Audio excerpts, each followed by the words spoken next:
Dahulu kala, ketika sedang melakukan perjalanan dengan para muridnya, seorang guru sampai di sebuah desa.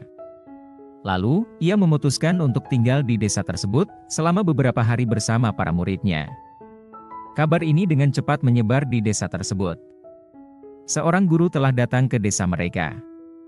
Mendengar berita ini, masyarakat mulai berdatangan untuk melihat guru itu secara langsung untuk meminta solusi dari permasalahan mereka.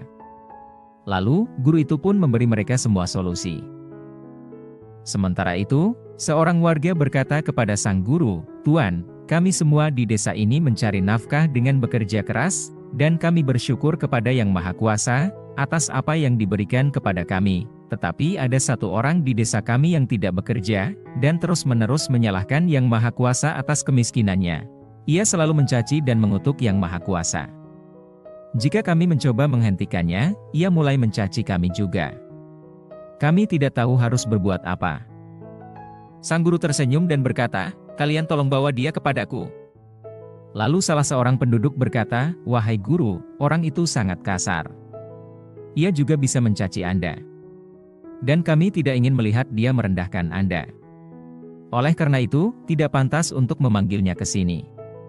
Guru itu berkata, "Jangan khawatir. Bawa saja dia kemari, katakan padanya bahwa saya dapat menyelesaikan masalahnya."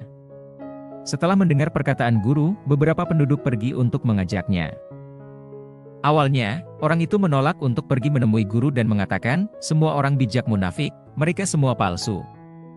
Saya tidak akan pergi kepada siapapun." Tetapi ketika beberapa penduduk mengatakan kepadanya bahwa sang guru bisa memecahkan masalahnya, ia setuju. Sewaktu mendekati guru, orang itu menatapnya dan berkata, "Katakan padaku, apa yang terjadi? Mengapa kamu memanggilku ke sini? Apa yang ingin kamu katakan padaku? Apakah kamu juga ingin agar aku tidak mengutuk Yang Maha Kuasa? Mengapa aku tidak boleh mengutuk Yang Maha Kuasa? Apa yang telah Dia berikan padaku? Dia memberiku tubuh yang tidak berguna ini. Tetapi, uang juga diperlukan untuk tubuh. Mengapa Yang Maha Kuasa tidak memberiku uang? Apa yang harus aku lakukan dengan tubuh yang tidak berguna ini? Jika kamu bisa memecahkan masalah uangku, maka baiklah. Jika tidak, kemasi karungmu, dan pergi dari desa ini." Saya tahu, semua guru itu munafik. Sang guru tersenyum tanpa marah. Setelah mendengar kata-kata orang itu, guru berkata kepadanya, "Sahabatku, aku tidak memintamu untuk percaya kepada Yang Maha Kuasa. Dan juga tidak memintamu untuk tidak percaya kepadanya. Penyebab kebahagiaan dan kesedihan seseorang adalah mereka sendiri. Itulah mengapa, daripada mengutuk orang lain, lebih baik kamu bekerja keras, maka masalah keuanganmu dapat diselesaikan." Setelah mendengar itu, orang itu marah dan berkata, "Saya tidak memerlukan ceramahmu, kamu terlihat seperti orang munafik bagi saya. Saya datang ke sini hanya dengan harapan uang. Katakan padaku, jika kamu bisa menyelesaikan masalah keuanganku. Jika tidak, pergi saja dari sini." Guru melihat bahwa orang ini tidak akan mengerti dengan cara ini. Guru berkata padanya, "Dengar wahai sahabatku, aku tidak punya uang.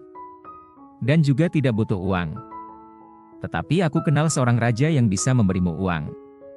Tetapi sebagai imbalannya kamu harus memberikan sesuatu kepada raja." Orang itu berkata, "Apa?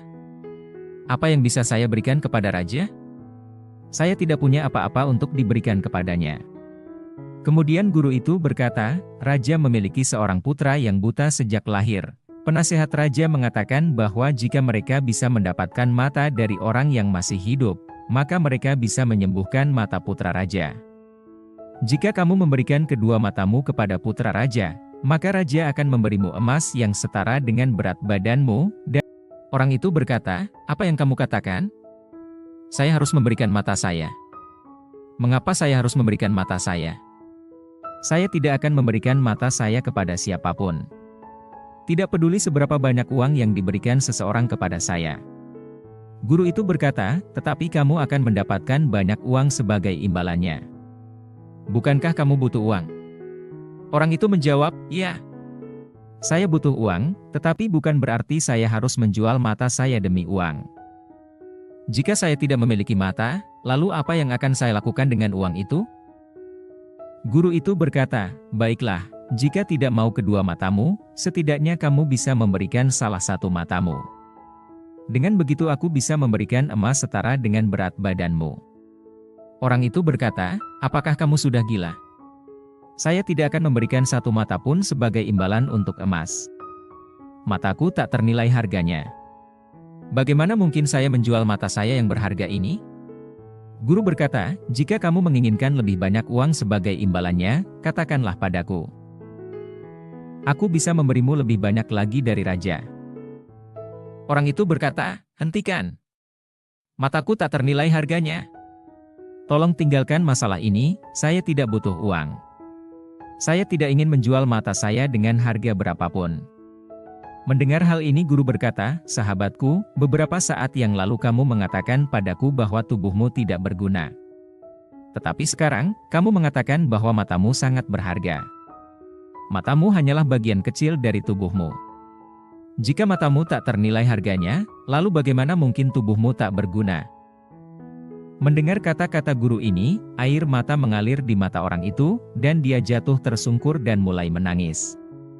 Guru mengangkatnya dan berkata, "Sahabatku, Yang Maha Kuasa telah memberi kita tubuh yang berharga ini, tetapi kebanyakan orang mengabaikannya dan terus-menerus mengutuk diri mereka sendiri. Beberapa saat yang lalu kamu berpikir bahwa tubuhmu tidak berguna. Tetapi sekarang kamu berpikir bahwa tubuhmu tak ternilai harganya. Faktanya, apapun yang manusia dapatkan secara gratis, mereka tidak memahami nilainya. Oleh karena itu, kita harus berterima kasih kepada Yang Maha Kuasa, karena telah memberikan kepada kita tubuh yang berharga ini. Yang merupakan yang terbaik di antara makhluk hidup lainnya. Ketika kita dihadapkan dengan masalah, seringkali kita frustasi, dan menilai diri kita tidak berguna. Tetapi kita lupa bahwa tubuh manusia dan kehidupan yang kita jalani ini, adalah hadiah yang paling mahal harganya dari Yang Maha Kuasa. Tubuh manusia adalah ciptaan Tuhan yang terbaik dan tak ternilai harganya.